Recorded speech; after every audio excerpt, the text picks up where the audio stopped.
What up, pimp? What up, pimps?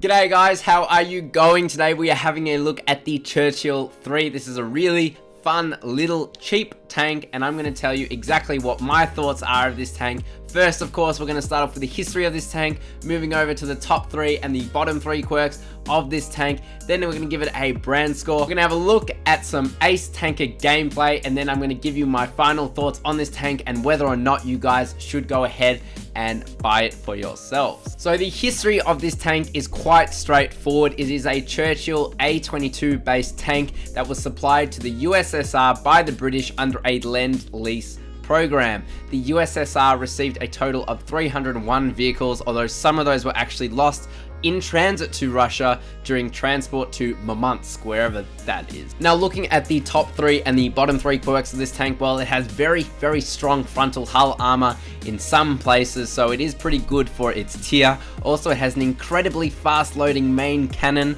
which is very useful in some cases. Also, it has preferential matchmaking, which is always a bonus, guys. It can never see tier 7 games, which is very good indeed. But the bottom 3 quirks of this tank is that the turret armor on this tank is incredibly weak and prone to ammo racking if you get hit by a 120mm or higher shell. Also, the mobility on this tank is very lackluster indeed, and it has poor aiming time compared to its reload speed, so that can be frustrating when you're trying to hit those shots, but you still have to wait for that aiming circle to go fully circle. But anyway, guys, let's give this tank a brand score now. The DPM of this tank is 1968.75. Very specific, I know, but that gives it a 5 out of 10. Penetration wise, it has 110mm of penetration, giving it a 3 out of 10. Gun handling wise, the shown dispersion value of this tank is 0.43, giving it a 2 out of 5, while the hidden dispersion value average is 0.1534, giving it a 4 out of 5. Aiming time wise, the aiming time of this tank is 2.29 seconds, giving it a 7 out of 10. And the gun vertical movement of its tank is elevation and depression angles. Well, the gun depression angle of this tank is 6 degrees, giving it a 2 out of 5, while the gun elevation of this tank is pretty poor at 12 degrees, and that gives it another 2 out of 5. Now, survivability wise, this tank is quite interesting. It has a pretty good hull. In fact, it's got a very good hull in some places. In other places, it still does have weak spots, but the turret armor of this tank is very poor indeed. But let's have a look at an armor schematic viewer, and I'll tell you and show you exactly why this tank has pretty okay armor. I don't know what what is going on here. Alright guys, let's have a look at the collision model. If we have a look at the collision model, which is modeled correctly, we can see that it does have pretty strong frontal armor. You can get up to 180mm of frontal armor, especially at this little spot here around the machine gun port here. But it goes from about 60 to 180. So yes, you will bounce quite a lot of shells, but you do need to angle it as well, guys. You want to have it about a 40, I'd say about a 30-35 actually degree angle here, so you can get really effective side armor, which is pretty good at 76mm, plus all this spaced armor going on here, and also you get a better effective angle on the frontal hull armor as well from about 70 plus. So that's really good, guys. But look at its turret, it's absolutely horrendous. It's completely flat, and you can go through it with pretty much anything you'll meet will go straight through it. Also, it's got a big hole behind the gun port here, the cannon, I guess. I don't even know, the gun mantler. It's got a massive thing behind the gun mantler. I can't deal with that. But yes, guys, you can see it's just got a massive hole behind it. Obviously, this is not how. Oh yuck! This is not how. I'm cracking up. This is not how the tank looks in game. Just in this model viewer here, guys. But yeah, overall, guys, the armor is pretty okay. It's not amazing, guys. So for those reasons, guys, I'm giving this tank a 7 out of 10 for survivability. Now, mobility wise, this tank has a power to weight ratio of 9.42, giving it a 2 out of 5. And the average traverse speed of this tank is actually quite surprisingly high at 27.065, giving it another 2 out of 5. Now, the reason I say surprising is because its turret traverse is about 34 degrees or so per second. In fact, let's double check this. Well, I'm not too sure. Wait. There we are, 34 degrees per second, so that is pretty impressive for this tank, but its hull traverse is only like 20, so don't expect too much from that, guys. Now, view range wise, this tank has 350 meters of view range, giving it an 8 out of 10. Concealment while stationary value, well, this tank has a camouflage rating of 8.04%, giving it a 4 out of 10.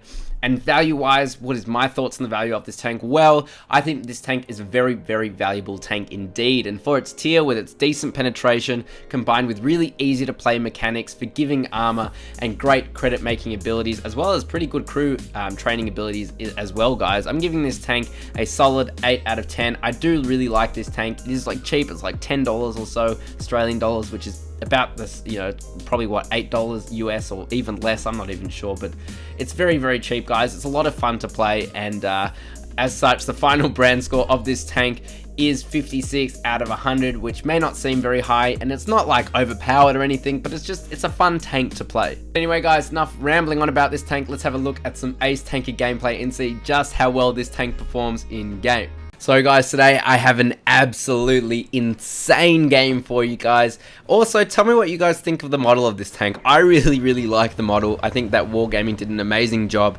in getting that done. Of course, I don't think they do it themselves. They outsource it, but whoever did it, they did a great job in my opinion. But I'm going to leave a poll for you guys up there right now. Tell me what you guys think. Do you like it, or maybe you don't like it? Let me know. But anyway, guys, as I said, this is an insane replay, and I'm so excited to show you. We are watching Jacob K9. I'm just gonna call him Jacob.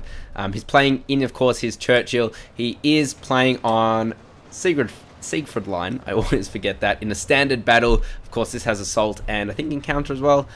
I'm not 100% sure, but anyway, this is a standard random battle. He is, of course, top tier, which you do find yourself getting into a lot in this tank, which is really, really nice because of that preferential matchmaking. And a lot of people play tier 3s, tier 4s, tier 5s even, so yeah, this is a really fun game to watch.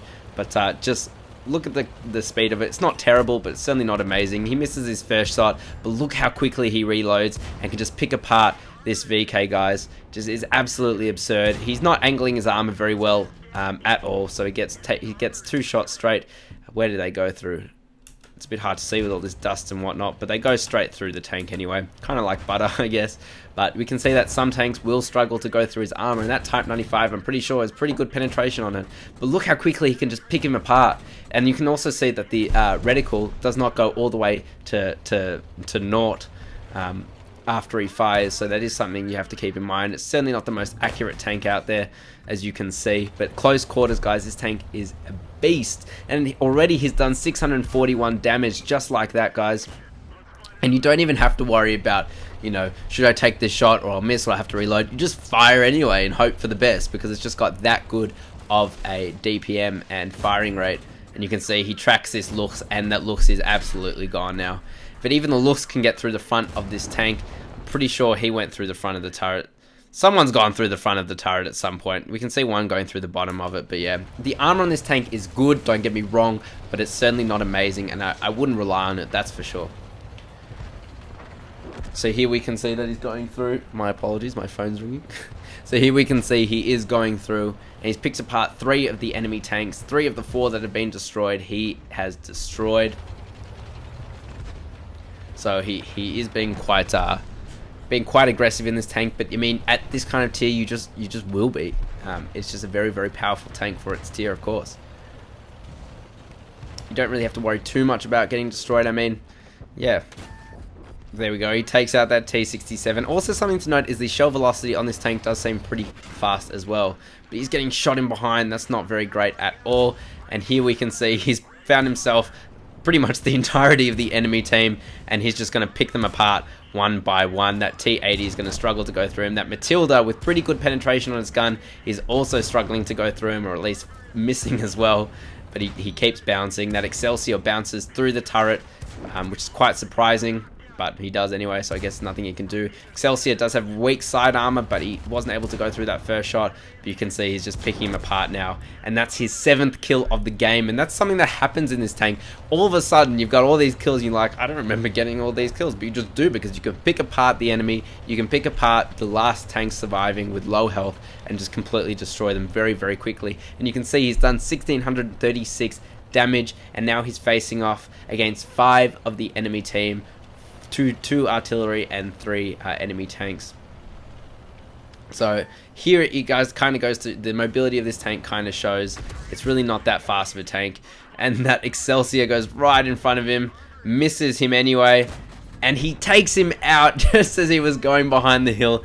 That's almost unbelievable, guys. That is very lucky. RNGesus was very much on his side in this game. But 8 kills, guys, insane. Jacob's on 8 kills, which is, yeah, absolutely absurd. But again, it's just what happens in this tank very often. You just pick apart the enemy team, you kill them just as they're on low health, because it just has such a high rate of fire that it just can achieve that.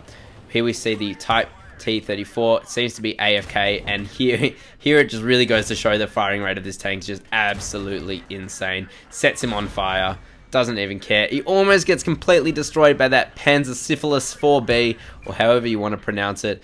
And now we're going to see he's going to be able to try and pick him apart as well. But also, look at the accuracy, guys. Really not that amazing. He's got to be very, very careful here indeed.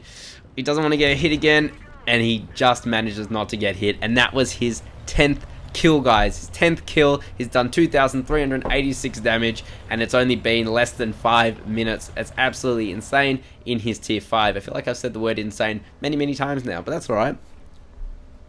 Now he's got one more enemy tank left on that team, and he does seem to be going around and picking apart his team as well. Now his team will cap out if the Panzer 38NA isn't destroyed, so that's not something to be too worried about. But you can see, well, you can't see, guys, but here we can see Jacob is just going off in chat because he's so proud of himself, and absolutely too right. You did really well, Jacob.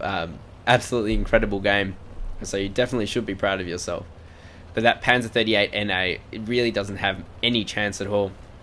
And we can see he's on low health, so if Jacob can hit him, he can get his 11th kill of the game. He is got to be very careful. Oh, and one of his teammates has just gone out of the cap circle, and he takes him out. So he gets the 11th kill of the game, which is absolutely insane. And if you guys could see the chat right now, he says OMG, OMG, OMG, OMG, and just kind of repeats himself. But an absolutely incredible game. Let's have a look at the post-game stats to see just how well Jacob did in that game. So guys, of course, he got a Mastery Badge Ace Tanker. He also got his first Mark of Excellence on this tank. So very well done to you, Jacob K9. Incredibly well done. I hope you're proud of yourself. You got a Hand of God, a Bruiser Medal, a Duelist Medal, and a Fire for Effect Medal. He did, of course, get a Pools Medal for getting 10 or more kills in the game, which is absolutely insane. He also got a High Caliber Medal and a Top Gun Medal.